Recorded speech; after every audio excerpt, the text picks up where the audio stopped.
Bonjour tout le monde. Donc on va commencer doucement. Il y a sans doute d'autres personnes qui nous rejoindront après. Donc déjà, bienvenue à ce webinaire consacré au e-parcours de promotion Santé Île-de-France.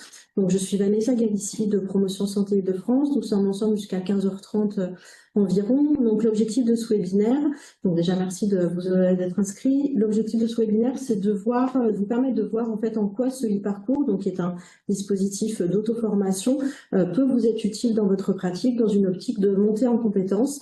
Et notamment, nous ferons une focalisation sur le 3e module qui est sorti en janvier, qui est consacré à la santé dans toutes les politiques. Donc pour démarrer, je vais laisser la parole à Delphine de Répotonnier, notre directrice, qui va présenter rapidement, pour ceux et celles qui ne nous connaîtraient pas, Promotion Santé Île-de-France.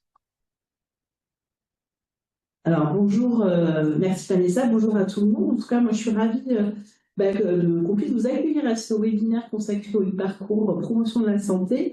Donc comme le disait Vanessa, avant de commencer, pour ceux qui ne nous connaîtraient pas encore, je vais vous présenter Promotion Santé Île-de-France, qui est une association qui va bientôt fêter ses 10 ans à la fin de l'année, qui est financée et soutenue par l'ARS Île-de-France essentiellement et la préfecture de région Mission Ville.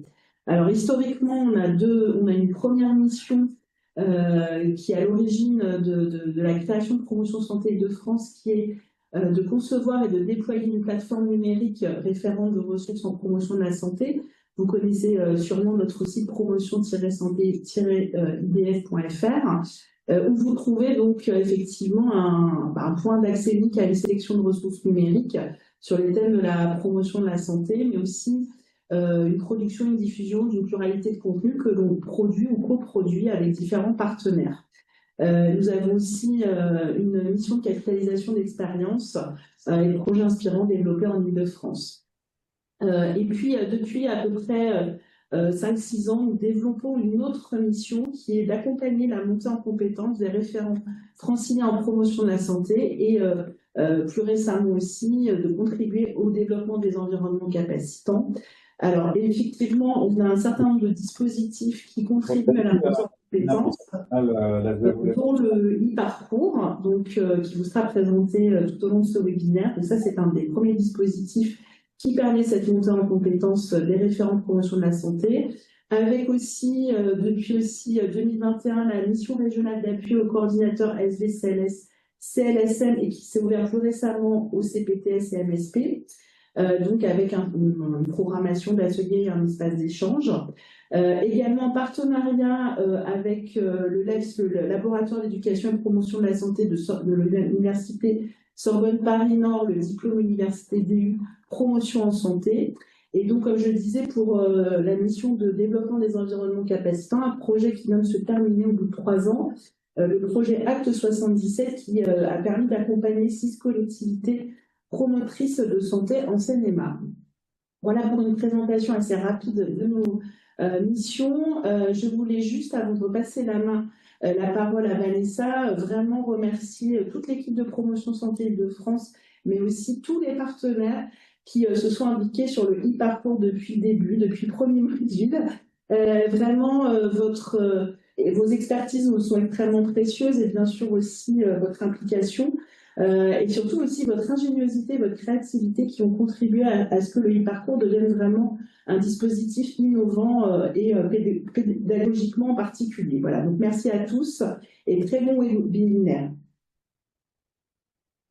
Merci beaucoup. Donc voilà, on va vous présenter très rapidement voilà, ce qui va vous attendre durant environ 1h30. Donc tout d'abord une première partie où on va vous présenter le e-parcours d'un point de vue global, donc quels sont ses objectifs et comment sa pédagogie et sa structuration finalement ont été pensées par Promotion Santé Île-de-France et ses partenaires. Vous verrez tout à l'heure qu'on a travaillé avec une très grande diversité de partenaires. Ensuite, on vous présentera les 2 premiers modules donc, qui sont en ligne depuis quelques temps déjà et avec le témoignage d'une utilisatrice pour voir en quoi notamment le premier module lui a été utile. Et la deuxième partie du webinaire sera vraiment sur le dernier module qui a été publié en janvier sur la santé dans toutes les politiques avec l'intervention de quelques-uns de nos partenaires sur ce module. Donc voilà, donc certains l'ont déjà utilisé. Vous pouvez à tout moment poser vos questions ou indiquer des commentaires dans le chat. Voilà, on essaiera d'y répondre lors de 2 temps de questions-réponses à la moitié du webinaire et à la toute fin. Donc n'hésitez pas à poser vos questions au fur et à mesure et on essaiera de les synthétiser si plusieurs questions se rejoignent. Et on ne pourra pas malheureusement prendre des questions oralement, donc merci de garder si possible vos micros coupés. Donc, je laisse la parole tout d'abord à Pauline Barbet de Promotion Santé Île-de-France qui va démarrer donc, la première partie de ce webinaire. Merci. Du coup, vous propose de rentrer dans la présentation du parcours et d'en savoir un peu plus sur ce type d'auto-formation en ligne. Mais avant ça, on va vous inviter à répondre à quelques questions pour un peu connaître votre connaissance et votre utilisation du parcours. Et du coup, donc, vous avez 2 petites questions qui vont apparaître sur votre écran, donc une petite fenêtre qui va s'ouvrir directement sur Zoom. On va vous demander déjà si vous avez déjà suivi le parcours, donc le module 1, le module 2, le module 3 qui vient de sortir, ou aucun. Et si vous l'avez suivi, comment? Donc, c'était seul, avec des collègues, en formation, ou une autre modalité. Donc, merci pour vos réponses. Du coup, vous êtes en majorité à ne pas avoir suivi le e-parcours. Pour 61% d'entre vous, 39% ont suivi le module 1, 18% le module 2 et 3% le module 3 quand même, ce qui vient de sortir, donc c'est chouette. Et vous l'avez majoritairement suivi seul, pour 88% d'entre vous, 6% avec des collègues et 6% autres. Les personnes qui l'ont suivi d'une autre manière, on vous invite peut-être à le mettre dans le chat. On pourra y revenir peut-être tout à l'heure. Voilà, ça nous intéresse de savoir quels en sont les usages. Merci pour ces réponses et je vais laisser la parole à Vanessa qui va vous présenter plus en détail. Merci beaucoup. Donc voilà, donc déjà en fait avant de rentrer dans le détail du parcours, on voulait vous montrer un petit peu finalement dans le moteur du parcours comment ça s'est construit. Donc c'est vraiment une aventure collaborative qui a démarré à peu près en 2020-2021 par une équipe projet de promotion santé Île-de-France. Donc vous avez les noms dans le petit encadré vert et vous verrez que presque toutes les personnes vont intervenir au fur et à mesure de cette présentation. Donc avec des responsables et des chargés de projet, la responsable de la communication numérique et évidemment donc la directrice Delphine qui s'est présentée tout à l'heure. Donc voilà, donc c'est vraiment une équipe projet qui a travaillé pendant environ 5 ans sur les différents modules.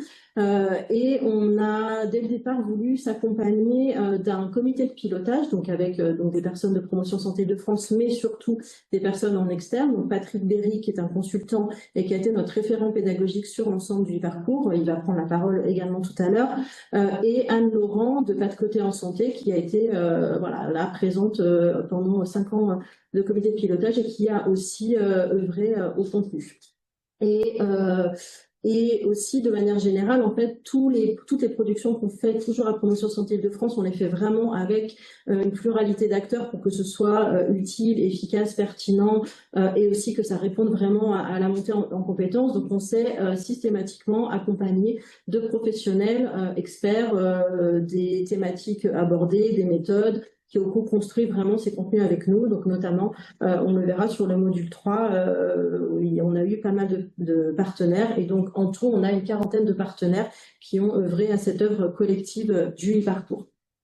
Donc je vais laisser la parole maintenant donc à Patrick Berry, donc consultant en promotion de la santé et études environnementales, voilà, qui a vraiment accompagné dans la durée le e-parcours, qui va présenter un petit peu la pédagogie de ce dispositif.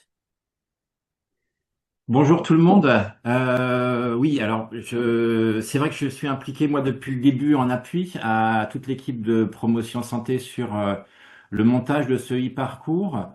Alors je suis un peu l'historique aussi de l'étape parce que en fait cette histoire a commencé il y a bien longtemps. En fait, les premières discussions ont eu lieu en 2018 sur cette formalisation. Bon, ce e-parcours, il répond vraiment d'abord à une logique de proposition d'une offre alternative de formation en Île-de-France, puisqu'en 2018, Promotion Santé avait fait une étude sur l'offre de formation francilienne en promotion de la santé, en lien avec l'Université Paris-Nord. Et on s'était aperçu que il y avait entre guillemets deux trous dans la raquette, si vous voulez, sur le continuum de formation, parce qu'il y avait pléthore de formations courtes, 1, 2, 3 jours, 4 jours. Et puis il y avait de l'autre côté du curseur une offre de formation en Île-de-France qui était plutôt des formations longues de master. J'entends là en promotion de la santé, hein, parce qu'il y avait d'autres types de formations alternatives, type DU en éducation pour la santé.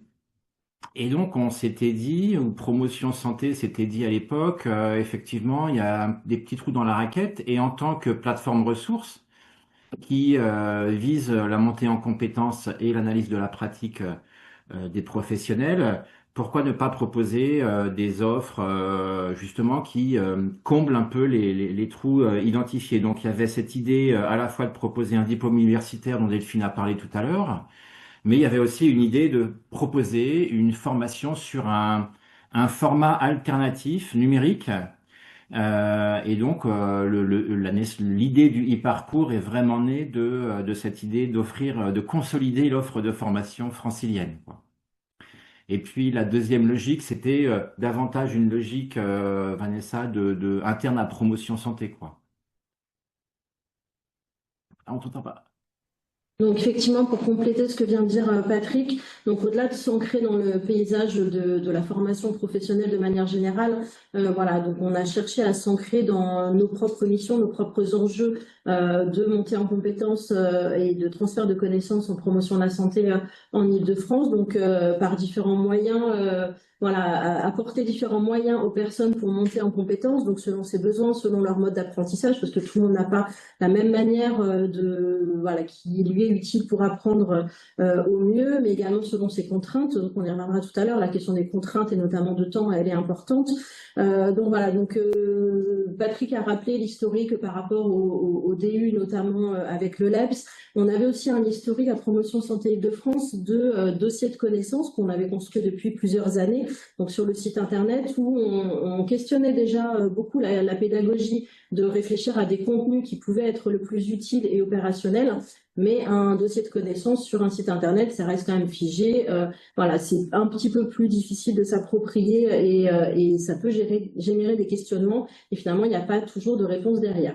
En parallèle aussi, je rajouterais à Promotion Santé Île-de-France, donc à l'époque, donc à partir de 2020-2021 aussi, on avait le développement du réseau co, donc ça a été présenté par Delphine tout à l'heure, donc le réseau d'appui aux coordinateurs territoriaux en santé francilien, donc atelier santé-ville, conseils locaux de santé mentale et contrats locaux de santé. Et donc voilà, donc c'est une offre qui se développait pour vraiment faire de la montée en compétences auprès de ces professionnels. Mais évidemment, donc là on parle aussi de trous, je parlerai aussi de trous dans la raquette comme Patrick, c'est-à-dire que les coordinateurs territoriaux sont des acteurs importants de la promotion de la santé, mais ils sont pas les seuls. Donc du coup, on ne touchait pas tout le monde. Et par ailleurs, même les coordinateurs territoriaux souvent n'avaient pas le temps, n'ont toujours pas le temps, toujours d'aller sur des ateliers. Donc voilà, donc c'était aussi pour ça qu'on a voulu créer quelque chose à l'articulation de ces différents outils de transfert de connaissances et de montée en compétences, donc les dossiers, le réseau co, le DU, etc., pour avoir finalement un continuum de dispositifs qui sont mis en ligne par Promotion Santé de France, mis en ligne ou en atelier pour le réseau co. Donc voilà, donc avec deux grands objectifs de ce e-parcours, on y reviendra tout au long, c'est évidemment faciliter la montée en compétence des acteurs de la promotion de la santé, donc ça c'est l'objectif principal, mais aussi se réapproprier, permettre aux personnes de se réapproprier les concepts et enjeux de ces démarches, conforter leurs connaissances et aussi questionner leurs pratiques. On y reviendra là encore sur vraiment la modalité pédagogique. Donc, je redonne la parole à Patrick pour continuer à présenter un petit peu les contours pédagogiques du e-parcours. Alors, voilà. Bon, dès l'origine, hein, il y a eu des discussions et des échanges nombreux et pointus sur comment positionner une offre de formation numérique, hein, à distance pour les référents en promotion de la santé en Île-de-France. Bon, là, on a positionné, pour vous expliciter les enjeux de cette histoire, cinq grands principes de positionnement, ou en tout cas cinq lignes qui nous ont guidés dans notre travail. La première, c'est on souhaitait mettre en place une offre de formation avec une approche par compétences et basée sur un référentiel de compétences claires en promotion de la santé, puisque en fait, il y a un léger décalage dans l'offre de formation avec ce e-parcours, c'est qu'il y avait des formations, ou il y a des formations qui sont solides en éducation pour la santé, un peu moins sur le champ plus global de la promotion de la santé. Donc, on a cherché un référentiel de compétences qui soit, on va dire, accessible et qu'on puisse mettre en musique de façon très concrète. Donc, on a choisi un référentiel de compétences un peu ancien qui date de 2011, qui est produit par la Commission européenne et qui est très accessible en français puisque beaucoup de référentiels de compétences en promotion de la santé sont en langue anglaise. Là, on a quand même un écrit qui est solide, très détaillé et qui nous permet d'avancer sur les compétences généralistes en promotion de la santé, qui est, je crois, sur le site de Promotion Santé Île-de-France. Donc, ça nous a permis de structurer un peu les approches par compétences sur l'ensemble des trois modules.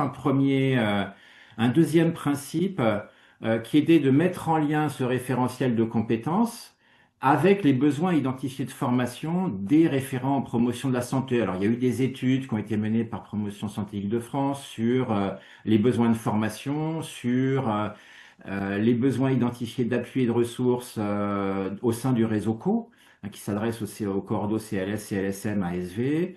Et puis, on avait fait une étude référent aussi, qui était une étude qui essayait de comprendre les contextes de travail et les besoins de formation des coordos, plutôt des CLS. Donc là, on a regardé un peu où se situaient les besoins d'appui dans les organisations de travail. Et on a mis en face des référentiels de compétences tout ce qu'on pouvait proposer pour répondre aux besoins.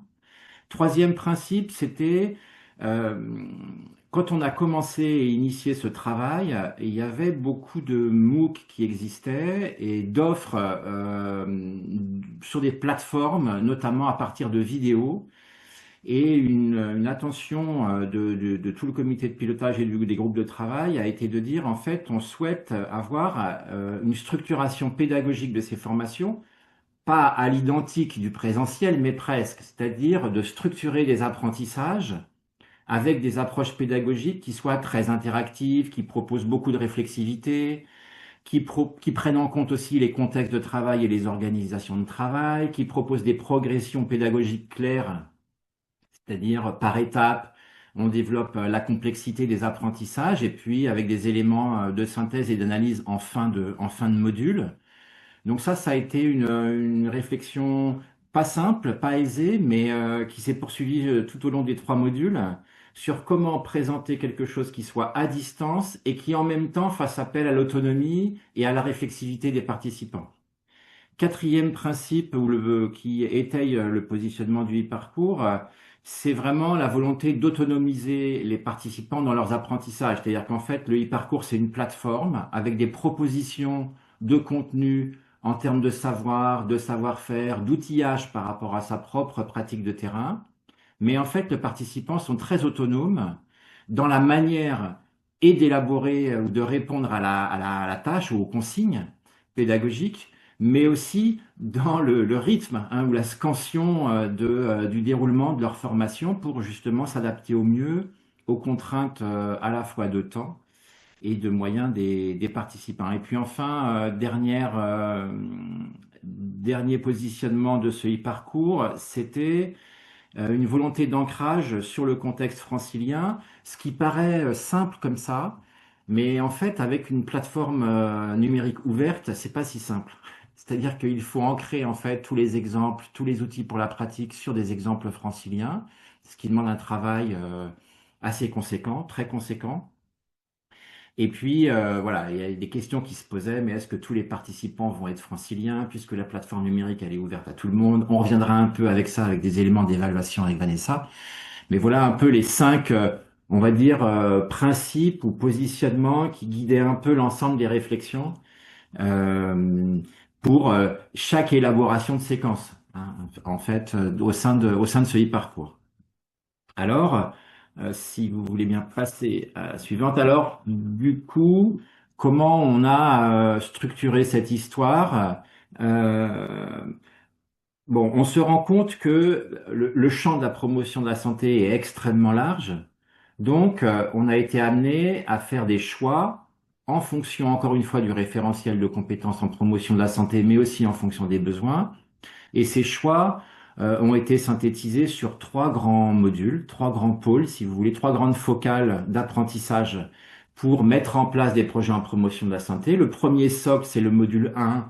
On va dire c'est les fondamentaux en promotion de la santé. On est davantage sur des registres de connaissances, de compréhension des contextes, de compréhension du champ général qu'est la promotion de la santé, à la fois avec ses concepts, ses enjeux, ses approches, ses préoccupations essentielles, comme par exemple les inégalités de santé.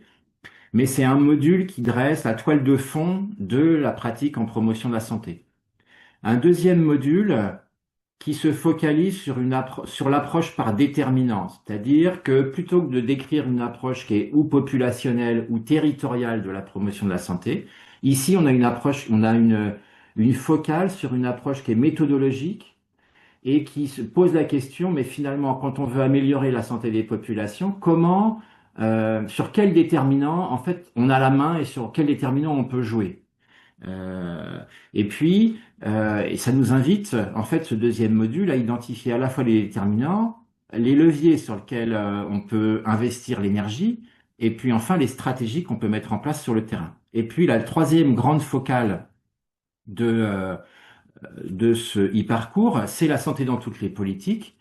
Puisque le module 2 propose une approche spécifique en santé, le module 3 propose non pas une approche spécifique en santé, mais plutôt de se décaler un peu et de se dire, mais pour intervenir sur l'ensemble des déterminants, en fait, on a avantage en promotion de la santé à aller essayer d'intégrer des préoccupations ou des dynamiques de santé sur des politiques qui, a priori, ne sont pas étiquetées santé.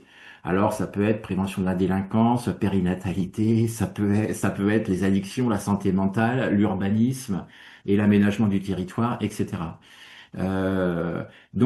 Avec ces trois focales, en fait, on articule quand même à la fois des éléments très conceptuels et qui sont très généraux pour mieux comprendre le champ dans lequel on travaille et on intervient, jusqu'à, on va à la fois intervenir en promotion de la santé, mais aussi aider à intervenir en promotion de la santé d'autres politiques qui, a priori, ne le conscientisent ou ne le formalisent pas.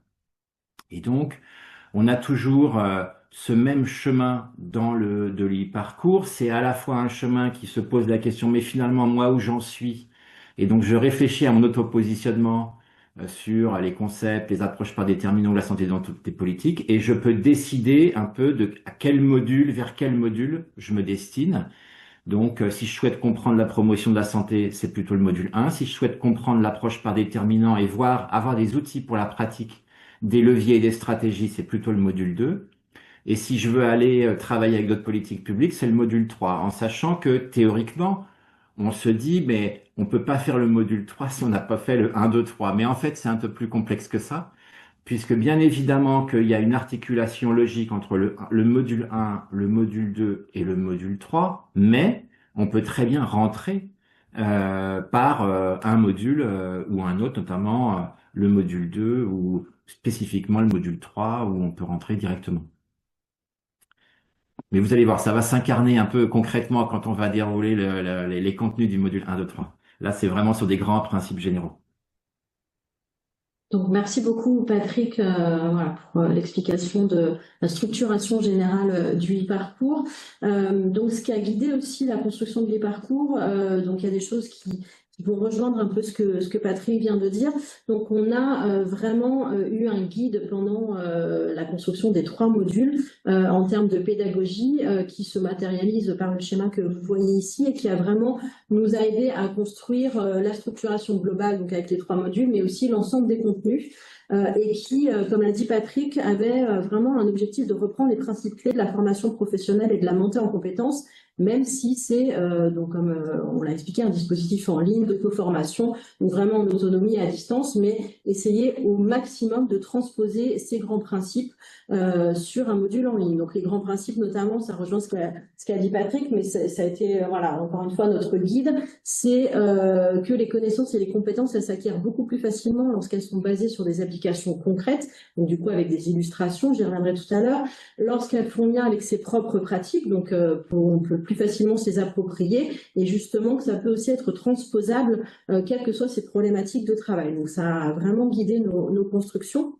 Et je rejoins aussi ce qu'a dit Patrick tout à l'heure, c'est qu'on a vraiment veillé, été très attentif à ce que ce soit le moins descendant possible.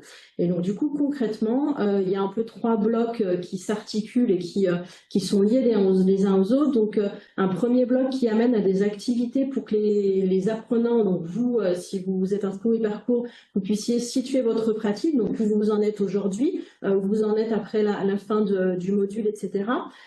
Évidemment, voilà, puisqu'on est sur de la montée en connaissances et montée en compétences, des ressources qui vont vous apporter des concepts, des enjeux, des méthodes, etc., des méthodologies de projet, et au maximum, pour que ce soit appropriable, que ce soit illustré par des études de cas, des cas pratiques, pour vraiment parler au plus grand nombre avec un certain nombre de thématiques, de publics vraiment diversifiés, tous ces exemples-là, et en les matérialisant en Île-de-France aussi, comme ça a été dit tout à l'heure, avec vraiment une volonté que tout ça, ce soit opérationnel, et aussi opérationnel avec les exercices, donc du coup des ressources qui sont la plupart du temps au maximum articulées avec des exercices interactifs, réflexifs. Donc on utilise la plateforme Moodle qui nous permet vraiment ça, d'avoir des exercices très interactifs et ludiques et dynamiques. On vous en montrera quelques exemples tout à l'heure. Et donc pour arriver à cette logique pédagogique, donc avec ces trois volets, on a vraiment beaucoup œuvré et progressé aussi au fur et à mesure des modules sur les formats, les types d'interactivité qu'on peut proposer pour rendre vraiment toutes les ressources, les exercices le plus agréable possible à consulter. Voilà, parce que même si on est sur de la montée en compétences, c'est toujours plus facile si on prend du plaisir à ce qu'on fait. Donc interactif et ludique, ça on l'a dit. Évidemment, on y reviendra aussi, même si on a le côté ludique, c'est évident, mais toujours basé sur des données stables, pertinentes, reconnues en promotion de la santé. Donc, on est vraiment toujours basé sur ce qui est reconnu en termes de recherche, de science, d'expertise, etc. Donc, ça, c'est aussi notre ligne directrice, évidemment. Et avec plusieurs niveaux de lecture pour que, justement, comme l'a dit Patrick, l'apprenant puisse être autonome lui-même dans son parcours. Voilà, s'il a envie d'aller voir que les ressources, il va voir que les ressources. Ça, on y reviendra, mais en tout cas, une vraie liberté d'appropriation du module et des modules. Donc voilà, donc nous allons maintenant vous montrer avec les 3 modules pour que, voilà, concrètement, qu'est-ce que ça veut dire cette logique pédagogique dans les 3 modules avec des exemples d'activités. Donc on va commencer avec le premier module. Donc comme l'a dit Patrick, il est consacré donc vraiment aux fondamentaux de la promotion de la santé. Donc en fait, il y a un petit peu 2 publics cibles pour ce premier module.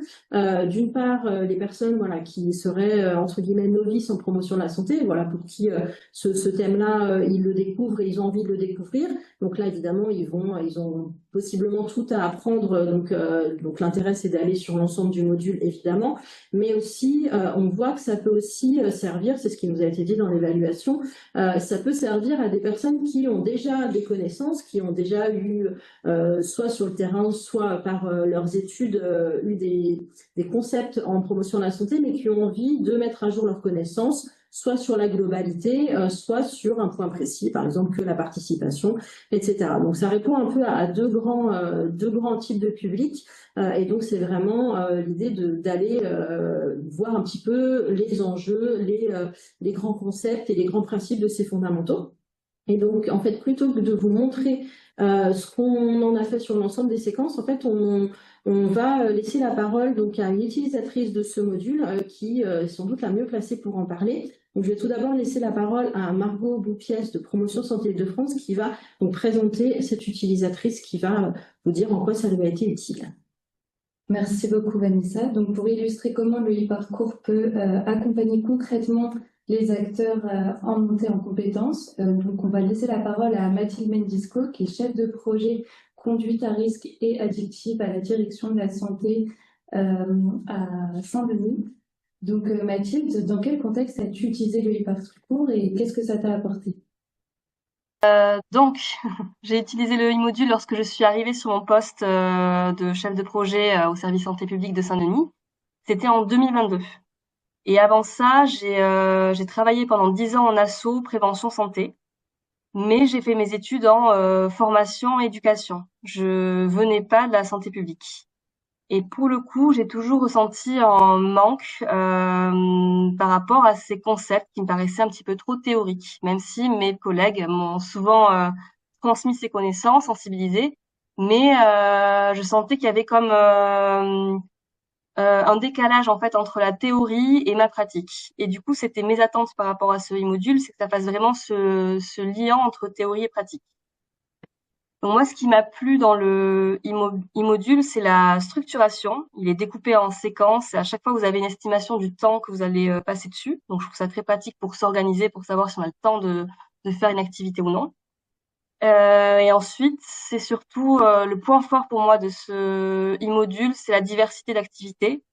Ça a déjà été dit, mais je peux le confirmer. Et je trouve que par rapport à d'autres plateformes, en effet, que j'ai pu essayer, des MOOC, des webinaires, là, c'est très interactif, très ludique. Là, vous avez un panel d'activités.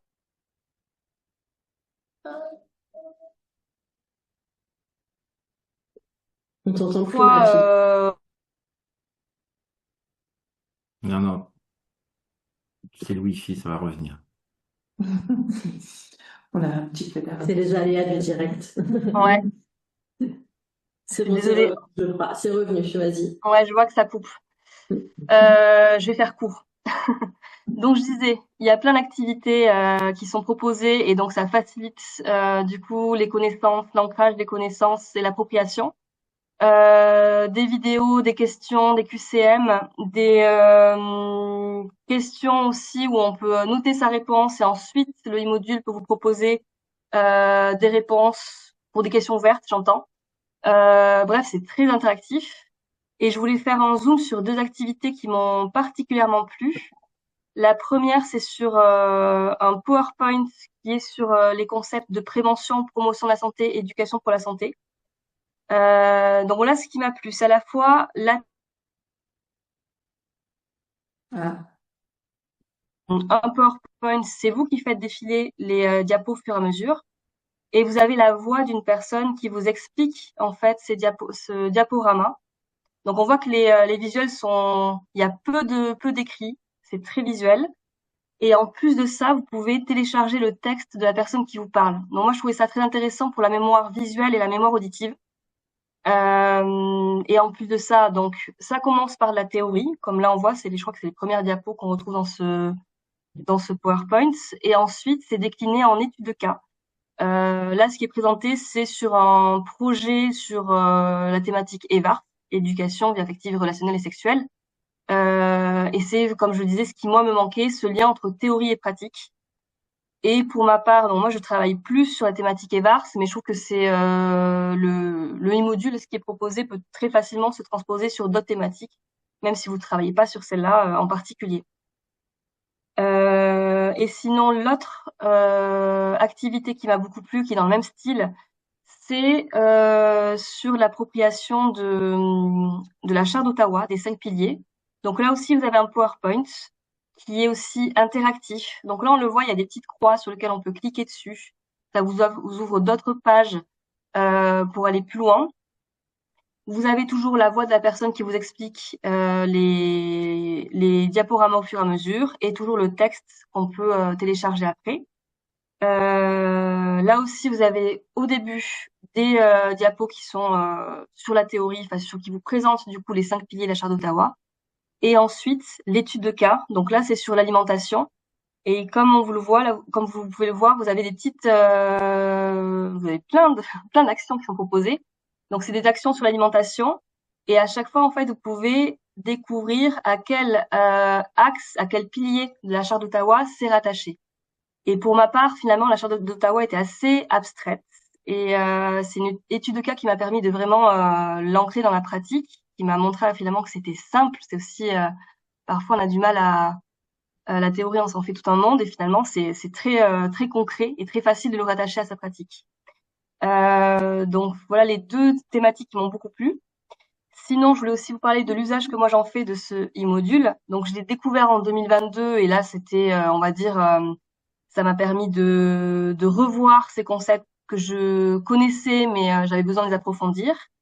Et là maintenant, j'y reviens régulièrement parce que pour moi, le e-module, c'est un peu comme une boîte à outils.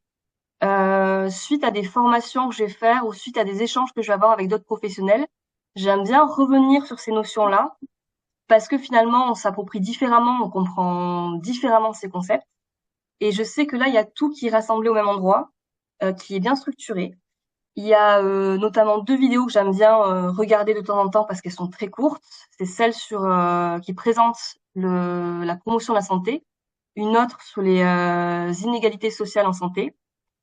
Et aussi, ce que je n'ai pas dit, dans le séquençage du e-module, à la fin de chaque séquence, vous avez une partie pour aller plus loin, lien utile. Et ce qui est chouette, c'est que même si le e-module, le premier, a été créé en 2022, vous pouvez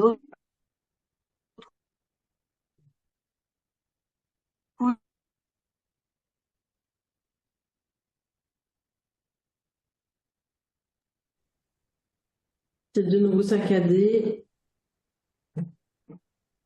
On va voir. couper. Ah, c'est bon, c'est bon. Voilà, dernier point.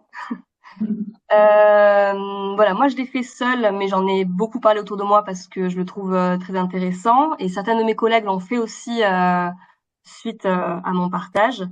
Et finalement, on se comprend plus facilement sur ces concepts-là. On a plus une culture commune pour partager nos projets. Et ça nous arrive aussi de revenir ensemble sur certaines études de cas, notamment celle des VARS. Ça m'arrive avec une de mes collègues qui travaille vraiment sur cette thématique, où finalement, ça nous a permis d'enrichir nos propres projets dans la construction, dans la manière de structurer nos projets. Donc voilà, je vous invite aussi à le partager autour de vous. Ça nous fait des points d'ancrage sur lesquels on peut du coup s'appuyer pour nos projets. Bref, voilà, ça m'a permis de me sentir plus à l'aise sur mon poste de chef de projet. Très bien, merci beaucoup Mathilde pour ton Merci témoignage. beaucoup. Merci à vous.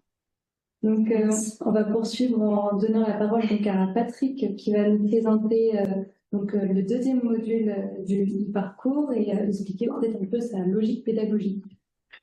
Ouais, le deuxième module est un peu différent parce que autant le premier dresse une toile de fond et brasse les grands concepts et les grands enjeux en promotion de la santé. Bon, comme l'a dit Mathilde, avec une discipline pour vraiment justement pas faire de la théorie pour faire de la théorie ou de la pratique pour la pratique, mais vraiment d'être sans cesse dans ces allers-retours théorie-pratique dont on sait que ils sont précieux pour améliorer les pratiques professionnelles. Le deuxième module, il présente, on va dire, une approche par déterminants, et donc il est vraiment structuré sur une logique méthodologique. C'est-à-dire, euh, en gros, on présente des problématiques de santé sur un territoire.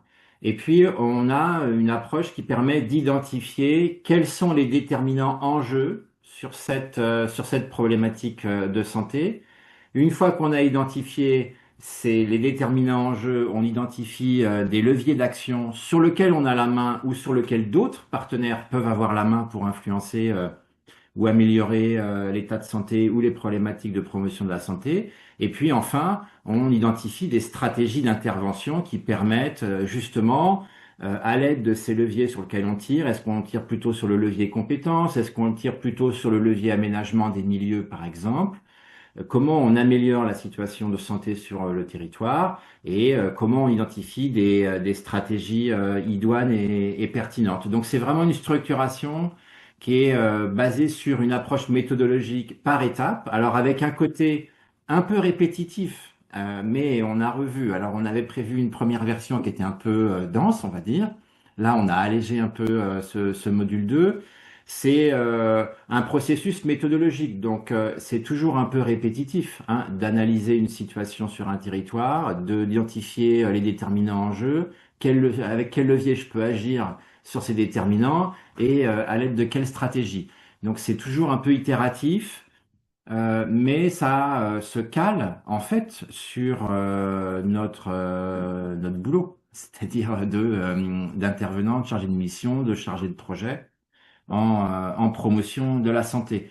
Donc la toile de fond, c'est quand même de bien comprendre les logiques d'intervention qui sont en jeu en promotion de la santé, et à l'aide d'outils, d'être sans cesse dans des allers-retours entre la situation et qu'est-ce que je peux faire, moi, sur le terrain pour améliorer la situation et intervenir sur des déterminants de santé. Voilà. C'est un peu la logique de fond du module 2. Et toujours avec cette logique finale sur chacun des modules, c'est-à-dire des outils pour votre pratique professionnelle, c'est-à-dire qui permettent aux professionnels de s'approprier des outils qu'ils peuvent utiliser en routine dans leur pratique. Voilà pour la présentation rapide du module 2. Et du coup, dans ce module 2, comme l'a dit Patrick, vous pourriez trouver donc différentes activités, enfin comme on vous a présenté plutôt Vanessa tout à l'heure sur la logique pédagogique et les différentes ressources ressources et activités qu'on y trouve. Et du coup, on vous a mis un petit patchwork de tout ce qu'on pouvait retrouver dans ce module 2. Donc, c'est-à-dire des ressources avec des documents de synthèse, par exemple, avec l'ensemble des stratégies de levée d'intervention en promotion de la santé, des supports interactifs, comme l'a mentionné Mathilde tout à l'heure, sur les modèles conceptuels des déterminants de la santé, ou des supports qui décrivent les levées d'intervention appliquées à une étude de cas. Sur ce module 6, c'est sur la périnatalité. Vous pouvez également retrouver des exercices avec des formats interactifs et ludiques toujours. Donc, dans ce module, pour identifier les différents déterminants de la santé et leurs impacts sur la santé des populations, ou encore pour identifier les leviers ou les stratégies d'intervention pour agir, et puis qui peut agir sur ces leviers et ces stratégies. On retrouve aussi dans ce module des avant-goûts qui sont des sortes d'activités un peu introductives, davantage ludiques que ce qu'on propose pour un peu explorer une thématique ou pour travailler sur des représentations. Par exemple, dans ce module, il y a une petite activité sur la place des déterminants socio-environnementaux sur la santé des populations. Et puis enfin, vous trouverez un outil pour la pratique qui, dans ce module, est global à l'ensemble du module, avec une grille d'analyse pour s'approprier les différents éléments et les différents enseignements de ce module en toute autonomie dans sa pratique. Et du coup, maintenant, je laisse la parole à Vanessa qui va vous présenter l'évaluation des 2 modules qu'on vient de vous présenter. Donc merci beaucoup. Donc voilà, donc avant d'aller sur les questions-réponses et le module 3, donc on souhaitait vous donner quelques petits enseignements de l'évaluation qu'on a menée en 2024 et aussi des statistiques qu'on analyse progressivement. Donc déjà, le premier enseignement, c'est que donc depuis ce lancement fin 2022, on a vraiment une augmentation progressive des inscrits. Donc on est aujourd'hui à plus de 2300 inscrits. Donc voilà, ce qui est quand même un nombre assez conséquent, et avec une répartition, en tout cas des profils assez diversifiés. Donc on l'a dit tout à l'heure, voilà, c'est un module qui n'est pas réservé uniquement aux franciliens, donc on a environ un inscrit sur 2 qui est francilien, et on a aussi des profils en termes de fonctions et de structures assez diversifiés, finalement à l'image de la promotion de la santé. Donc on retrouve des acteurs associatifs beaucoup dans les inscrits, mais également des coordinateurs territoriaux évidemment, qui est un de nos publics référents en promotion de la santé, mais également des agents de collectivités locales, beaucoup d'étudiants aussi qui font ce e-parcours, donc soit en autonomie, soit dans le cadre de leur cours. On pourra y revenir aussi à un moment donné. Donc voilà, donc ça c'est les statistiques de connexion. Pour aller plus loin et notamment pour préparer le module 3, on a fait en 2024, comme je le disais, une évaluation assez conséquente des 2 premiers modules, donc à la fois quantitative et qualitative, avec des entretiens, des questionnaires, etc. Et du coup, ça donne des résultats assez intéressants. Donc, un premier résultat déjà que vous voyez pas ici à l'écran, mais c'est sur les motivations d'inscription des utilisateurs, et on voit qu'il y a vraiment des inscriptions différentes. Donc, à l'image de ce que je disais tout à l'heure, soit on est complètement nouveau dans la promotion de la santé, ou on a déjà un pied dedans, mais on veut monter en connaissance, et on le voit bien dans les motivations d'inscription. Soit c'est pour acquérir des connaissances ou pour conforter ses connaissances. Aussi des personnes qui viennent là pour conscientiser leur pratique, donc finalement se rendre compte qu'elles font, peut-être qu'elles sont d'un autre secteur que la promotion de la santé, et se rendre compte qu'elles font aussi la promotion de la santé, donc vraiment conscientiser ça, et du coup aussi se sentir plus légitime. Donc c'est un peu ce qu'a dit Mathilde aussi tout à l'heure, donc il y a pas mal d'enseignements qui rejoignent ce qu'a dit Mathilde Meldisco tout à l'heure, et beaucoup de points forts qui sont reconnus et qui plébiscitent finalement la logique pédagogique qu'on vous a présentée tout à l'heure, et voilà tout le temps on a passé à réfléchir à cette pédagogie, à comment faire passer l'information de manière la plus intéressante, pertinente, mais aussi interactive et ludique pour que ça passe plus facilement. Donc voilà, donc ça c'est vraiment globalement reconnu. Donc les contenus interactifs et ludiques, le côté vraiment contenu diversifié, donc notamment sur le module 1, j'y reviendrai tout à l'heure, le module 2, voilà, peut-être un sentiment, comme l'a dit Patrick, de un peu plus de répétition, mais c'est dû à la méthode qui a été choisie pour le module 2, mais en tout cas vraiment une utilité qui est reconnue. Les études de cas aussi, qui était notre choix de faire à chaque fois des cas très pratiques, des exemples, etc. Donc ça, c'est vraiment quelque chose, comme l'a dit Mathilde, qui a été perçu comme très très utile. Et au final, les entretiens qualitatifs, on a reconnu un petit peu des utilités différentes. Donc, encore une fois, ça rejoint vraiment les mots de Mathilde, mais en tout cas, c'est les mots d'autres personnes qui nous l'ont dit à l'époque. Donc, les personnes qui se sentent mieux outillées dans leur poste, donc avec tous les outils du e-parcours, qui se sentent légitimées, davantage confiants dans leur pratique et plus à l'aise avec les cadres conceptuels et les méthodes. Voilà, donc on est assez content de ces résultats parce que ça montre que même si c'est un outil en autonomie, etc., voilà, il y a quand même beaucoup d'impact positif a priori. Et aussi, et résultat intéressant, et là encore Mathilde l'a très bien présenté tout à l'heure, on s'est rendu compte que même si c'est un outil, le e-learning, souvent c'est plutôt tout seul derrière son ordinateur, et c'est le cas de la très grande majorité des utilisateurs, mais il y a quand même une partie des utilisateurs qui l'ont fait en équipe, donc soit tout en équipe, soit certains moments comme a pu le faire Mathilde, et finalement un enjeu très important et une utilité très importante de le faire en équipe pour créer justement cette culture commune, cette vision commune et de s'approprier ensemble dans une équipe les apprentissages. Et ça, voilà, de ce qui nous a été dit, c'est très utile pour travailler ensuite ensemble avec leurs collègues ou avec leurs partenaires. Donc sur les points améliorables, donc voilà, donc j'y reviendrai très rapidement puisque ça a déjà été un peu dit, mais certains contenus qu'on peut juger être trop denses et trop répétitifs, donc notamment le module 2, donc c'est quelque chose qu'on a vraiment pris en compte pour l'amélioration. Donc en 2025, on a tâché de simplifier et de vraiment tenir compte des enseignements de l'évaluation pour améliorer le module 2. Et après, donc c'est pas exactement un point améliorable parce que nous on n'a pas trop la main dessus, mais en tout cas c'est important à prendre en compte, c'est-à-dire que les utilisateurs, quand ils ne font pas le e-parcours ou surtout quand ils le commencent, ils ne le terminent pas, parce que tout le monde ne le termine pas, bien évidemment, c'est un peu le principe d'un module en e-learning, c'est toujours comme ça. Ceux qui ne le terminent pas, le premier frein pour 95% des gens, c'est le manque de temps. Donc voilà, donc ça c'est quelque chose à prendre en compte et on vous montrera à la toute fin comment on le prend en compte plutôt dans les conseils qu'on vous donne pour suivre ce e-parcours. Donc voilà, donc on en a terminé maintenant sur la première partie. Voilà, on parlera du module 3 juste après. Donc là maintenant, je vais laisser la parole donc à Nathalie Houben de Promotion Santé Île-de-France qui va faire une petite synthèse des questions, s'il y en a eu dans le chat. Moi, j'en ai pas vu. Bonjour, il n'y a pas eu de questions dans le chat, mais je pense que c'est normal parce que c'était très clair et très complet.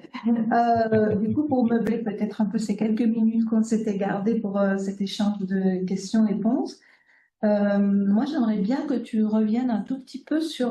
parce que j'ai vu que dans le sondage en tout début de webinaire, il y a quand même 6% des répondants qui ont dû avoir fait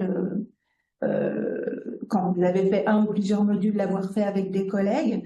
Est-ce que tu as un peu plus, soit dans les retours de l'évaluation ou dans les retours qui ont été faits depuis, d'autres retours intéressants sur cet aspect, parce que est-ce que ça va être pris en compte finalement dans la réflexion sur le devenir du e-parcours?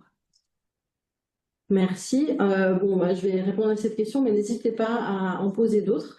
Voilà, on est là pour vous. Surtout, n'hésitez pas à poser des questions sur le chat en attendant. Donc voilà, donc effectivement, on a vu, alors c'est plutôt 11% qui l'ont fait, pas uniquement seul, résultat de l'évaluation.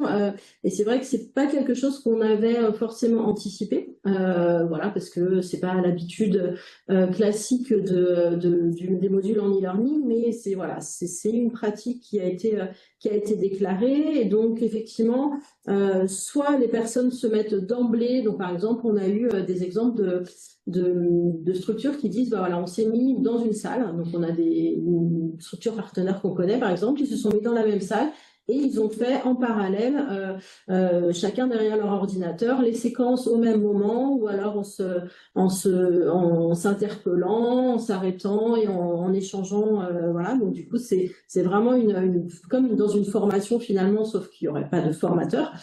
C'est des collègues entre eux, mais du coup, ça permet cet échange et ça permet de raccrocher à sa pratique. Donc on a cet exemple-là. On a donc l'exemple comme Mathilde qui l'a fait toute seule au départ, mais qui ensuite a pu en parler avec ses collègues et y revenir, etc. Donc voilà, donc il y a cet exemple aussi d'un outil qui peut servir dans un apprentissage collectif. Et aussi, alors peut-être que Patrick, tu peux donner cette information-là, mais on a donc notamment dans le DU en promotion de la santé, c'est aussi un usage collectif, mais dans le cadre d'une formation certifiante, pour voir comment on peut l'utiliser aussi en formation. Peut-être je te laisse Patrick. Oui, peut-être 2 éléments de réponse. C'est vrai que majoritairement, on entend le parcours d'auto-formation ou la trajectoire au sein du e-parcours comme individuel, mais on a, nous, réfléchi en permanence, en fait, sur un usage collectif. Il y a à la fois un usage qui peut être fait collectivement, chacun regarde et puis le e-parcours fait sa trajectoire avec des temps de remédiation collective sur comment on a avancé, quelles questions se sont posées, quelles difficultés ont été surpassées, etc. Mais les outils, en tout cas pour la pratique qui sont diffusés, sont tous utilisables de manière très collective sur des groupes projets. Donc, il y a à la fois un usage collectif en interne aux structures. On peut imaginer, par exemple, qu'un service de santé publique, un service de prévention dans une collectivité, une association en interne à son organisation utilise ce dispositif d'auto-formation pour monter le niveau de compétence, pour s'approprier des outils, etc. Mais on peut très bien imaginer un usage collectif avec des partenaires avec lesquels on est impliqué sur un projet au sein d'un comité de pilotage ou plutôt un comité technique. Et on peut utiliser tous les supports, tous les outils qui sont à disposition sur ce e-parcours. Et il y en a de très nombreux, hein, que vous pouvez utiliser en collectif ou dans la mise en place de votre projet. L'utilisation au sein du diplôme universitaire qu'on pilote avec Promotion Santé, avec l'Université Paris-Nord, elle se fait parce que chaque participant du DU en fait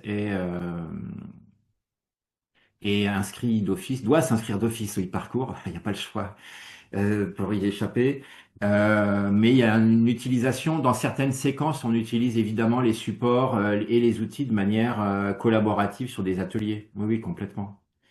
Donc, il y a une liberté d'accès, ça fait écho un peu avec la petite question qu'on a vue dans le chat sur la gratuité, mais il y a à la fois une liberté d'usage, d'appropriation de tous les outils et toutes les ressources qui sont mises en ligne qui est totale, voilà, et gratuite.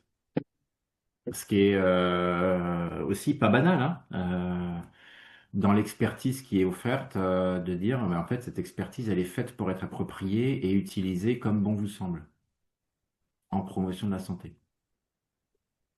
Merci beaucoup. Bon, bah, du coup, vous pourrez continuer à mettre des questions si vous en avez sur la deuxième partie. On aura un deuxième temps de questions-réponses à la fin. Donc, je laisse la parole maintenant à Margot qui va démarrer la deuxième partie consacrée au module 3 plus spécifiquement. Exactement. Donc, dans cette seconde partie, on va vous présenter plus en détail notre troisième module, la santé dans toutes les politiques, donc qui vient de paraître, qu'on a sorti en janvier de cette année. et qui a pour cible plus spécifiquement les acteurs donc, de la promotion de la santé, mais aussi ceux qui font de la promotion de la santé sans le savoir par la suite. Et donc, dans un premier temps, on va vous inviter à répondre à un petit sondage de la même manière que tout à l'heure, qui va s'afficher à l'écran. Et puis, dans un second temps, il y aura donc plusieurs partenaires qui sont engagés avec nous sur la conception de ce module qui vont donc vous faire découvrir les activités et les séquences qui sont consacrées dans ce module 3. Donc, le sondage va se lancer. Je vous laisse y répondre.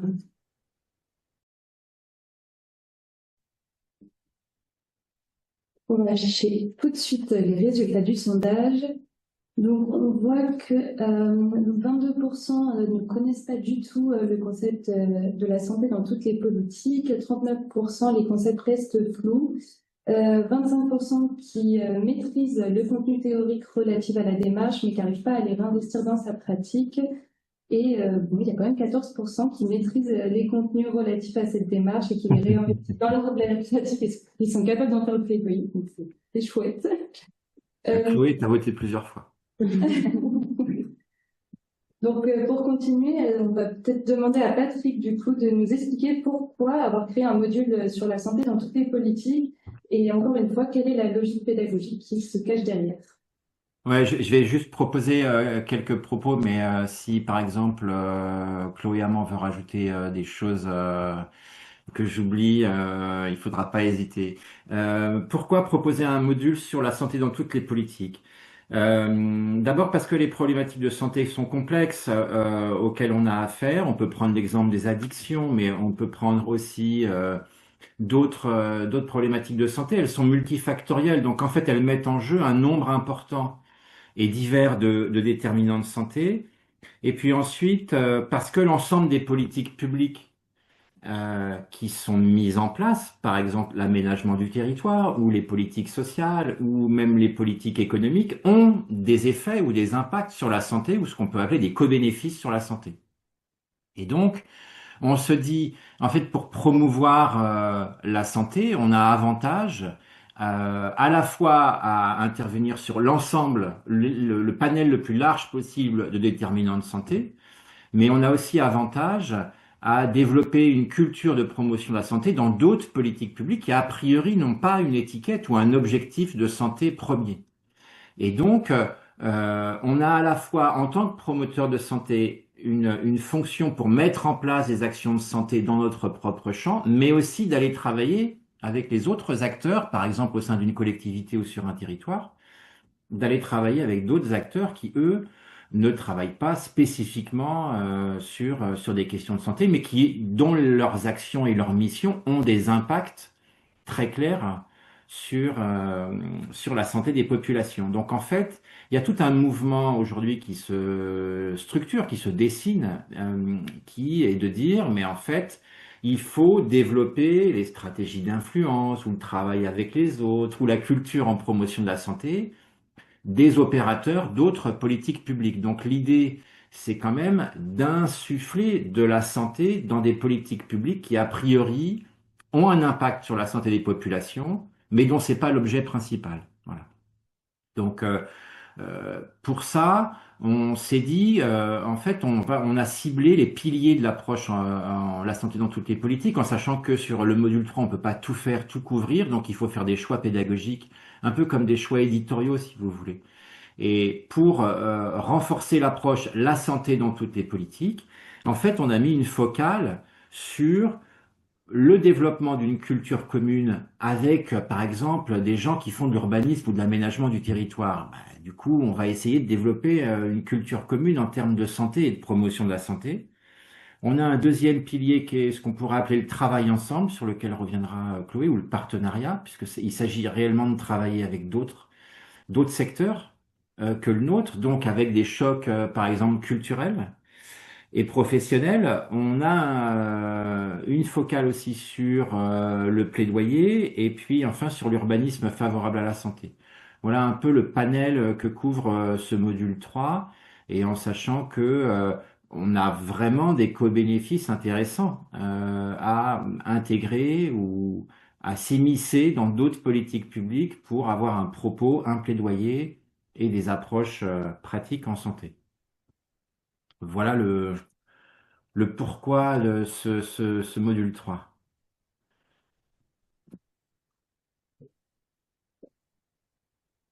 Alors, si on regarde effectivement ce que comprend ce module 3, que j'ai déjà un tout petit peu évoqué pour vous détailler les focales et les piliers sur lesquels on appuie l'approche de la santé dans toutes les politiques, en fait, le module 3, il est structuré exactement à l'image des autres modules, c'est-à-dire qu'on a en gros un premier temps où on se met au clair, où on se met au point sur les approches, les concepts et les enjeux. Qu'est-ce qu'on entend par la santé dans toutes les politiques? Avec différents supports, à la fois écrits, mais aussi vidéo. On a ensuite une étape préalable où on se dit, mais en fait, euh, pour mettre en place une approche promotrice de santé dans toutes les politiques, il faut d'abord faire l'analyse de contexte, c'est-à-dire être au clair sur le contexte dans lequel j'interviens. C'est un des piliers que j'ai oublié tout à l'heure là, dans la présentation des grands piliers de cette approche. Et puis ensuite, on a des leviers sur lesquels on peut intervenir. Et ces leviers, encore une fois, c'est la création de la culture commune et le partenariat et le plaidoyer. Et puis enfin, on a une séquence finale qui est une politique publique avec laquelle la santé travaille beaucoup depuis une dizaine d'années, c'est l'urbanisme et l'aménagement du territoire, plutôt l'urbanisme d'ailleurs, et qu'on appelle l'urbanisme favorable à la santé et sur lequel on a, enfin qui synthétise, si vous voulez, aujourd'hui l'approche de la santé dans toutes les politiques, même si on aurait tort de penser que c'est la seule. Il y a beaucoup d'autres politiques publiques qui s'approprient les questions de santé. Je pense ici par exemple aux politiques alimentaires, pour ne citer qu'elles. Voilà le contenu. Et puis après, je vous propose de détailler un peu, de rentrer dans les arcanes de chaque, à la fois des études préalables et des leviers qu'on a identifiés. Justement, là, on zoom sur la séquence 1. Pauline, est-ce que tu peux nous expliquer ce qu'on a voulu montrer du coup dans cette séquence introductive du M3?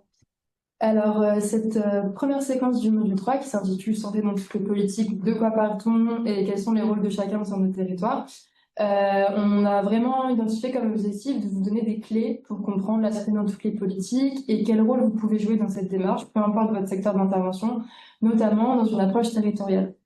Et du coup, c'est une séquence qui se structure en différentes activités. Premièrement, pour comprendre à quel niveau et à quelle échelle peut se mettre en pratique la santé dans toutes les politiques, et ça à travers 2 interviews. Donc, d'abord celui d'une élue locale, Fabienne Vichet en Essonne, qui montre à travers des exemples concrets comment elle fait de la santé dans toutes les politiques au niveau local. Et puis à travers une seconde interview d'une chercheuse, Linda Cambon, qui démontre les grands enjeux de cette démarche à l'échelle nationale.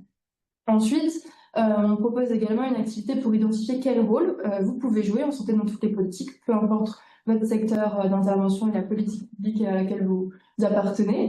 Et puis, une ressource sur les éléments conceptuels autour de cette démarche pour comprendre son origine, ses fondements et ses principes. Et c'est une séquence qu'on a co-construite avec la ville de Vitry-sur-Seine, le cabinet Itinéraire et Conseil, la ville de Lanorville et l'agglomération Gare-des-Sceaux. Et du coup, pour rentrer un peu en détail sur 2 activités que vous pourrez retrouver, pour illustrer la place que chacun peut avoir en matière de santé sur un territoire, on a construit un petit jeu de cartes que vous voyez défiler à l'écran, des héros de la santé dans toutes les politiques, représentant les différentes politiques publiques qu'on retrouve sur un territoire. Donc, vous voyez afficher différentes politiques publiques, donc l'emploi et l'insertion, le transport et la mobilité, l'alimentation. Là, par exemple, il y a une carte sur le développement durable et la biodiversité qui détaille le rôle que ces acteurs peuvent jouer en matière de santé à travers leurs super pouvoirs, leurs actions et leurs effets sur la santé des populations. Par exemple, sur l'habitat, sauvegarder un immeuble c'est un bailleur social, quel peut être son super pouvoir, son action et ses effets sur la santé. Et on vous propose ensuite de voir vous aussi comment ces différentes politiques publiques elles peuvent se compléter et comment différents acteurs, là que vous voyez affichés sur l'écran, peuvent travailler ensemble à travers un exemple d'action.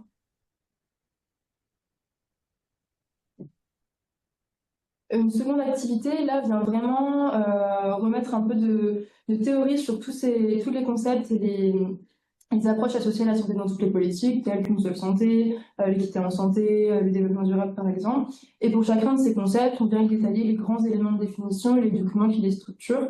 Et on met également en avant dans cette ressource les dispositifs et les démarches qu'il est possible de mobiliser à l'échelle locale.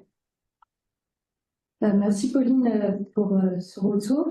On va laisser la parole maintenant à Anne Laurent, qui est chargée de projet à Pas de côté en santé, qu'on a mobilisé pour son expertise à la fois sur le levier, donc l'analyse de contexte, et aussi pour son expertise de terrain au vu de ses nombreux accompagnements. Anne Laurent, quels sont oui, je suis là. Vous m'entendez? Très bien. Est-ce que tu peux un peu détailler les objectifs de cette séquence et qu'est-ce qu'on y trouve concrètement? Alors, bonjour à tout le monde. Oui, cette séquence autour de l'analyse d'un contexte vise un petit peu d'identifier les enjeux et de s'approprier des méthodes pour construire une analyse de contexte à l'échelle locale. C'est-à-dire qu'à l'intérieur de cette séquence, on va trouver un jeu d'enquête. C'est un peu une enquête policière, l'analyse de contexte, pour aller trouver un certain nombre d'informations qui permettent de regarder comment d'autres politiques. Alors là, il se trouve qu'on a l'étude de cas se déroule sur les questions de santé mentale et de lien social. C'est de dire comment, autour des questions de santé mentale et de lien social, un certain nombre de politiques et de domaines peuvent jouer un rôle et mener des activités, des actions ou des politiques qui peuvent être favorables à la santé mentale et au développement du lien social de la population sur un territoire. Donc, c'est évidemment d'abord présenter en quoi il y a des enjeux de santé dans toutes les politiques autour des questions de santé mentale. Et puis ensuite, toute l'activité est construite autour d'un jeu d'enquête pour aller à la pêche des informations de diverses manières autour de quelle est la contribution d'autres politiques comme la culture, l'enfance, le social, etc., aux questions de santé mentale sur le territoire. Et donc, c'est une séquence qui a été construite avec beaucoup de monde. Vous voyez qu'il y a beaucoup de noms. Donc, à la fois une coordinatrice d'un contrat local de santé de Val d'Europe, des personnes plutôt rompues à la promotion de la santé, et puis des gens plutôt spécialistes avec le Psychom, avec le Centre national de ressources au CLSM autour des questions de santé mentale. Et du coup, l'idée, c'est de dire à quoi ça sert de réaliser une analyse de contexte. En fait, c'est un peu aller voir ailleurs ce qui se passe. C'est identifier comment sur les territoires, les différentes politiques et dans différents domaines d'action déclinent les priorités et peuvent mettre en œuvre des initiatives favorables à la santé, là en l'occurrence à la santé mentale et au lien social des populations.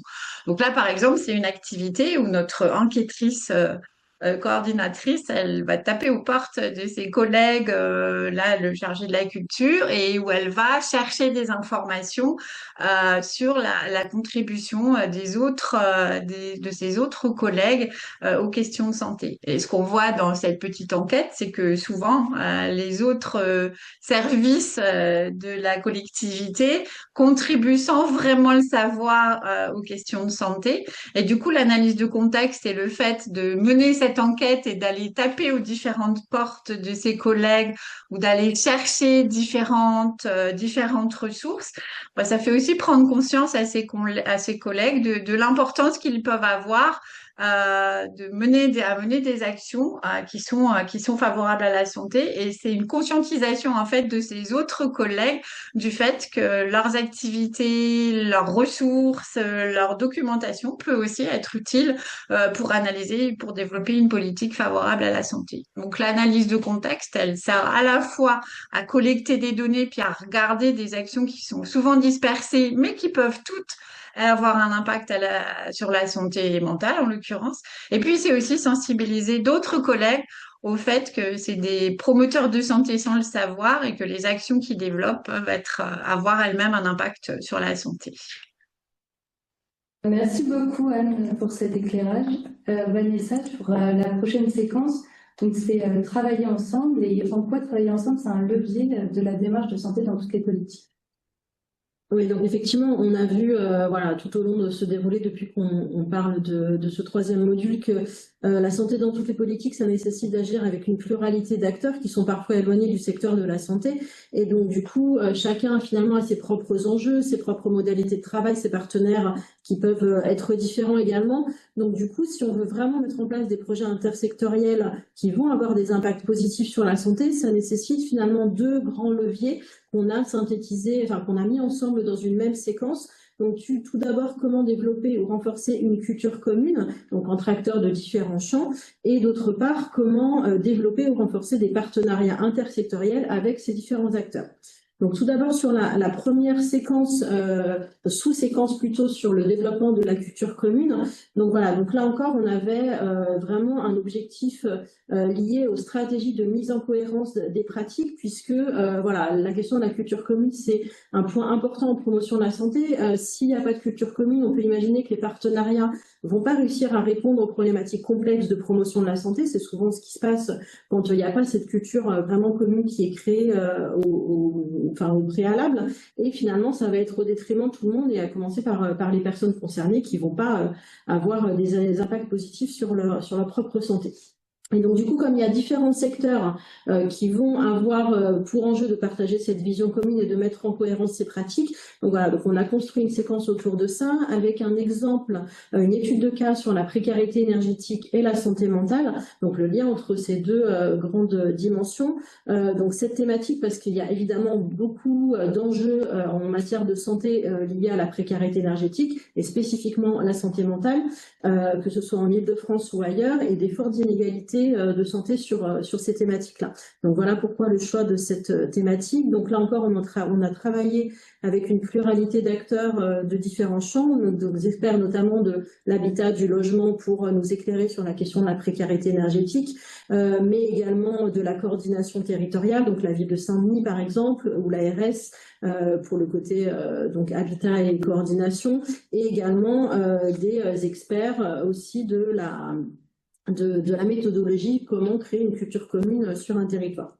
Donc concrètement, ça s'est matérialisé par un agenda que vous voyez ici, puisque nous sommes partis en fait de l'idée que voilà, un chargé de mission logement sur un territoire, donc qui est quelqu'un qui ne travaille pas spécifiquement sur les problématiques de santé, mais qui a dans ses missions des impacts sur la santé. Donc finalement, ce chargé de mission logement dans une collectivité, il va vouloir, c'est la base de l'étude de cas, créer une culture commune autour de la précarité énergétique, de la santé mentale, avec un objectif de groupe de travail intersectoriel sur le territoire. Et en fait, on est parti sur l'idée de l'agenda, puisqu'en fait, voilà, une culture commune, ça se fait pas comme ça du jour au lendemain. C'est quand même quelque chose qui prend du temps, qui est progressif. Et donc, du coup, la question de l'agenda, ça nous semblait un bon élément pour montrer que ça se fait de manière progressivement par différents types d'activités. Donc, nous avons un agenda sur une année où on va montrer un certain nombre d'activités et des leviers qui vont permettre finalement de créer cette culture commune. Donc, du coup, les leviers, ils peuvent être de plusieurs ordres et c'est quelque chose que vous voyez sans doute tous les jours. Donc, les leviers, c'est d'abord l'interconnaissance. Donc, du coup, apprendre à se connaître. Donc, ces différents acteurs, comme je le dis, qui ont chacun leurs enjeux, etc. Voilà, il faut d'abord qu'ils apprennent à se connaître et à comprendre les enjeux de chacun, mais également apprendre à comprendre et s'approprier les enjeux autour de la thématique, donc là, à savoir la précarité énergétique et la santé mentale. Donc du coup, la question du transfert de connaissances. Donc du coup, chacune de ces sous-dimensions, vous allez les retrouver dans l'ensemble de l'agenda avec des espèces de fiches événements comme celle qui vient de s'ouvrir.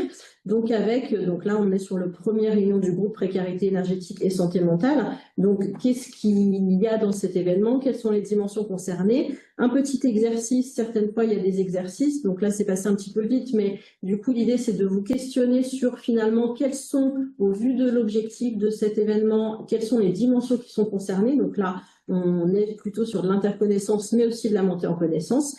Et vous avez aussi systématiquement dans les événements quelques bonnes pratiques et outils qui sont des clés d'inspiration pour vous et qui peuvent vous aider vous-même à créer votre culture commune avec vos partenaires sur les territoires. Donc voilà pour la première sous-partie. Et merci Vanessa. Maintenant, on va laisser la parole donc à Chloé Amand, qui est sociologue et consultante indépendante et qui travaillait à Éthique et Conseil lorsque on l'a sollicitée pour son expertise sur les partenariats, notamment puisqu'elle a travaillé à l'élaboration du guide, donc un guide pratique pour le développement de son partenariat. Chloé, en quoi, du coup, les partenariats nécessitent en fait des éléments méthodologiques. Ça vient pas de soi en fait de faire du partenariat. Eh ben non, voilà, c'est exactement le problème du partenariat, c'est qu'on est tous supposés en faire pour réussir à faire de la santé dans toutes les politiques. Et en fait, c'est pas si simple que ça. Donc là, on a pris une thématique intéressante qui est la prévention de la délinquance, qui est pas a priori directement cataloguée santé.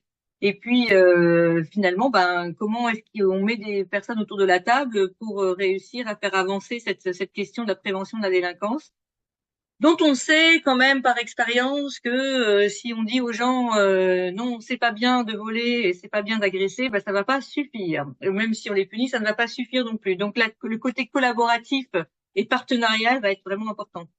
Voilà, donc ça c'était pour dire que c'est cette question du partenariat, elle est liée à la culture commune, elle est complètement articulée à la culture commune évidemment.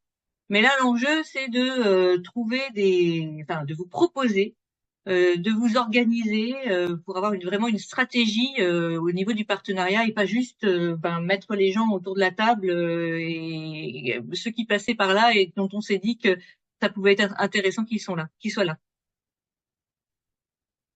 Je veux bien la diapo d'après, merci. Donc là, la proposition, c'est vraiment de construire une stratégie de partenariat. Ça va vite du coup, avec effectivement plein de points méthodologiques qui permettent de structurer, et on est déjà à la carte du partenariat, donc vraiment une stratégie qui permette d'avoir pas à pas une analyse de la situation, comprendre qui est-ce qu'on met autour de la table, les intérêts de chacun à y aller, et puis vraiment le point un peu d'orgue de ce document, de cette démarche, c'est de vous amener à avoir une représentation graphique de ce partenariat, le carto-partenariat, qui va vous permettre, en renseignant les différentes dimensions, de rendre compte de tout le travail que vous allez faire pour tisser un partenariat. C'est-à-dire que souvent, c'est la partie un peu immergée de l'iceberg, celle qu'on ne voit pas et qui demande beaucoup de temps, beaucoup d'énergie, donc des moyens, et dont on arrive difficilement à rendre compte. Et donc là, c'est le petit module de cartographie là, qui vous trouverez dans le guide up de promotion santé Auvergne-Rhône-Alpes. Ça vous permet de montrer en fait comment il y avait des gens au départ qui se connaissaient pas forcément ou qui avaient des liens assez éloignés, et que petit à petit, eh bien, vous avez pu construire des collaborations, mettre les gens ensemble, évidemment faire de la culture commune et créer finalement une dynamique partenariale. Et puis, vous avez enfin deux grands outils qui vous permettent, à partir de données probantes, de quelles sont finalement les stratégies qui ont fait leurs preuves pour pouvoir avoir un partenariat qui fonctionne. Vous avez deux outils qui vous permettent de vraiment d'analyser votre partenariat. Est-ce qu'on a bien toutes les bonnes composantes pour avoir un partenariat qui est costaud, solide et qui va durer? Et est-ce que la dynamique va perdurer par la suite? Et on va retrouver par exemple là dans les conditions de fonctionnement le fait de pouvoir développer une culture commune. Donc en fait, normalement, avec cette séquence-là, vous devriez, à travers cet exemple de la prévention de la délinquance, mais évidemment, l'enjeu, c'est de pouvoir transposer, avoir vraiment des outils méthodologiques pour avoir une stratégie de développement de votre partenariat, et puis même des moyens, du coup, d'évaluer aussi des dynamiques partenariales, parce que tout ça, c'est des composantes de qualité, des critères de qualité, et ça vous permet aussi de faire une évaluation de la qualité de votre partenariat. Merci beaucoup, Chloé, pour cette présentation. Donc maintenant, on va laisser la parole à Timothée Delécluche, chef de projet à la Société française de santé publique, donc qu'on a mobilisé aussi pour son expertise sur le plaidoyer. Et donc, Timothée. Oui, bonjour à toutes et tous. Eh bien, oui, en effet, donc moi j'ai participé avec d'autres. D'ailleurs, on peut passer à la dia suivante, à l'élaboration d'une séquence sur le plaidoyer, et sur l'influence dans le cadre de missions qui sont en lien avec les missions présentées par par Chloé sur le partenariat, mais aussi par toutes les autres intervenantes avant. L'idée, en fait, c'est donc on a pensé, on a proposé en fait d'incarner le plaidoyer sur une mission de PAT, donc plan j'ai un trou dans agriculture de territoire, avec une responsable du volet ingénierie des PAT au niveau national, mais aussi donc des responsables d'un maraîcher, puis responsable aussi d'animation de réseau sur ce lien santé, agriculture et territoire. Et du coup, c'était voilà déjà là dans la constitution du groupe, on incarnait aussi cette intersectorialité et ce croisement entre différentes projections de la santé dans les politiques locales. Et donc l'idée donc a été vraiment dans ce module de présenter le plaidoyer, notamment ses concepts et comment on va travailler l'influence pour faire connaître et reconnaître un sujet au sein de sa collectivité, entre autres, mais aussi de son territoire. Et en fait, voilà, on a aussi présenté donc différentes activités de plaidoyer qui renvoient à des objectifs notamment d'identification des acteurs qui soutiennent notre stratégie, qui peuvent être contre nos prises de position et tout ça, et donc un plaidoyer aussi qui s'incarne à travers un volet interne et externe. Et donc là, Margot est en train de passer un des travaux qui était le jeu de loi. Ça va aussi très très vite, c'est formidable le direct. Mais donc voilà, juste. Reviens en arrière si tu veux, Timothée. Je veux bien quelques secondes, oui, voilà. Donc là, en fait, voilà, juste quand même vous faire rendre compte quand même que le plaidoyer, c'est une stratégie, un petit peu comme l'a dit juste avant Chloé, qu'il faut structurer, qui se travaille sur le long terme avec des hauts débats. Et du coup, c'est pour ça qu'on l'a retranscrit sous forme du jeu de loi où voilà, on avance mais on recule aussi très très vite. Voilà, et à la fois il y a aussi un volet de mobilisation de compétences individuelles, enfin voilà, dans vos capacités à des prises de parole, à des rencontres, des présentations de sujets, du message que vous voulez porter politiquement au sein de votre structure et ou aussi à l'extérieur, et notamment notamment par exemple des activités comme l'outil du pitch dans l'ascenseur qui vous aide à aussi structurer votre message et les mettre en avant. Donc voilà une série de jeux et d'activités à tester pour mieux faire évoluer d'influence et de plaidoyer dans vos projets à venir. Merci beaucoup Timothée. On arrive donc à la présentation de la dernière séquence qui est donc une illustration de la santé dans toutes les politiques. Et donc, je vais laisser la parole à Patrick pour qu'il nous explique en quoi cette séquence est une séquence illustrative. Elle est illustrative parce que depuis une dizaine ou une quinzaine d'années, il y a une politique publique qui a été regardée de particulièrement près par la promotion de la santé, c'est l'urbanisme et l'aménagement urbain. Alors que ce soit dans des grandes métropoles, mais aussi sur des échelles ou des territoires un peu plus ruraux. Et depuis une quinzaine d'années, cet urbanisme favorable à la santé, il se développe autour d'une expertise qui est la capacité à caractériser des impacts d'un projet d'aménagement urbain sur les déterminants de la santé des populations. Et cette caractérisation d'impact, elle se fait à partir d'outils un peu complexes. Donc l'objectif de cette séquence est pas tant de proposer aux participants de développer une expertise pour caractériser les impacts en santé d'un projet urbain et de réellement devenir expert sur l'urbanisme favorable à la santé. L'objectif de cette séquence, elle est plutôt justement de montrer à quel point l'urbanisme favorable à la santé, en fait, symbolise ou illustre bien cette idée de la santé dans toutes les politiques. Et donc, on développe deux points plus particulièrement. D'abord, le rôle de chacun, que chacun peut avoir dans la planification urbaine, qui est quelque chose d'un peu complexe et qui a des calendriers un peu différents que ceux de la promotion de la santé. Et donc, la proposition, c'est de mieux se repérer dans le rôle que chacun peut prendre ou avoir dans l'urbanisme favorable à la santé, ou en tout cas pour favoriser un urbanisme qui soit davantage promoteur de santé. Et puis le deuxième point fort de cette dernière séquence, c'est de rappeler le concept, les enjeux, les démarches de l'urbanisme favorable à la santé, de vous proposer des ressources en sachant que ces ressources proposent des outils pour agir et de s'investir dans des caractérisations d'impact. Ça rejoint un tout petit peu le module 2, la mécanique de l'urbanisme favorable à la santé, c'est-à-dire qu'on détermine un peu des déterminants de santé, on identifie des leviers et stratégies pour intervenir sur des déterminants. Cette dernière séquence, en fait, voilà, elle symbolise un peu de comment se traduit depuis une dizaine d'années l'intégration de la santé dans une politique d'aménagement urbain. C'est ce pourquoi elle arrive en dernier. Donc évidemment, on trouve un premier pôle sur le rôle que chacun peut prendre dans les problématiques urbaines pour en favoriser l'aspect promoteur de santé. Et puis ensuite, des grands repères sur les cadres de l'urbanisme favorable à la santé. Mais j'ai vu qu'il y avait des experts de l'UFS dans la salle qui sont présents. Donc, on peut te poser des questions. Voilà, un peu cette dernière séquence. Merci beaucoup, Patrick.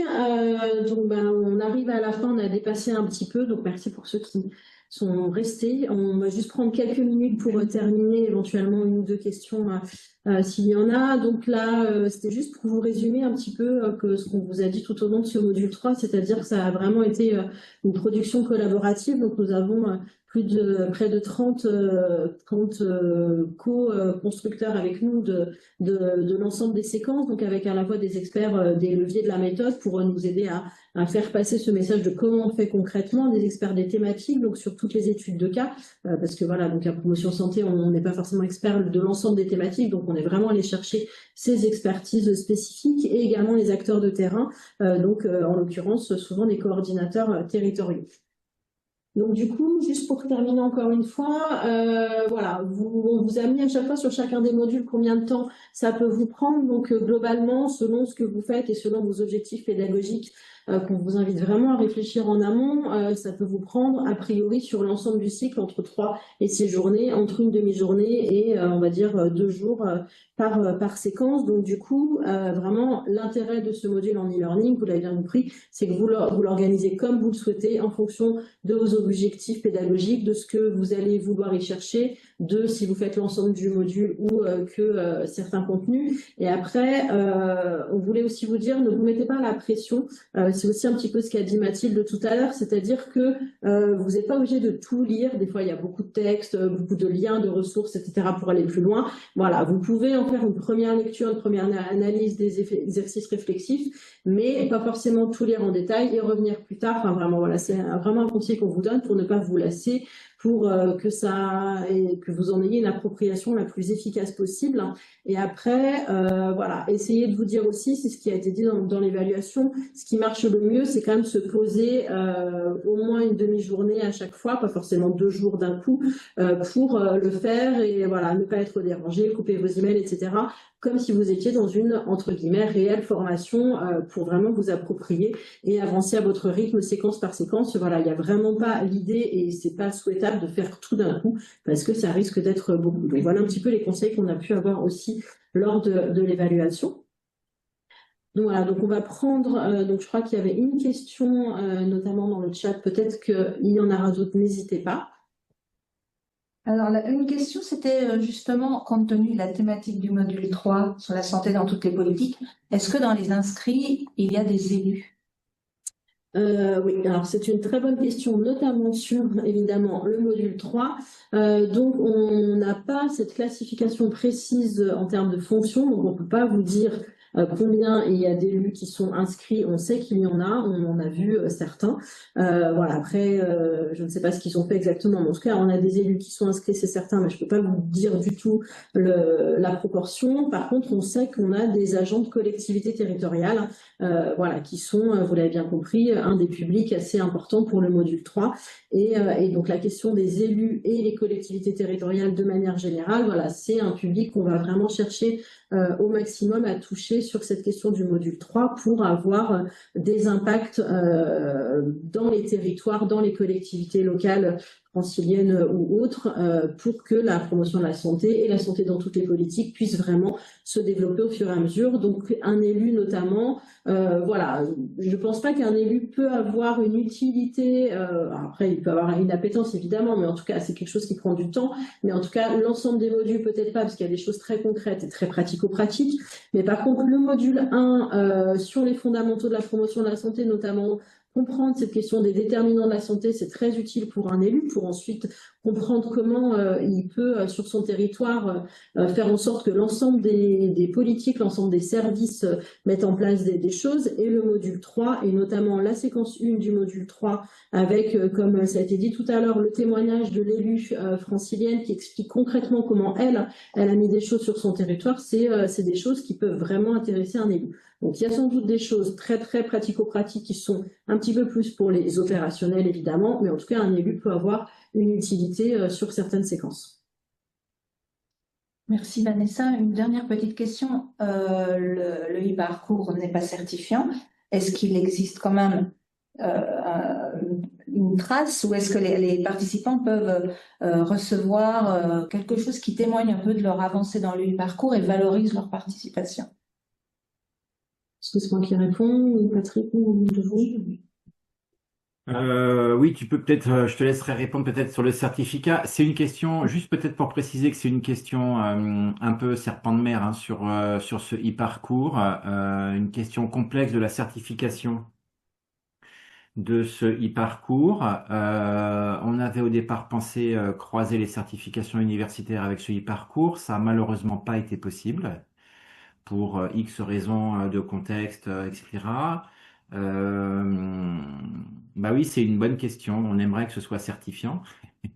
C'est-à-dire qu'il y ait une reconnaissance parce que c'est quand même un gros investissement pour ceux qui suivent le M1, M2, M3. C'est quand même très solide. Mais pour autant, non, il n'y a pas de certification, en tout cas universitaire.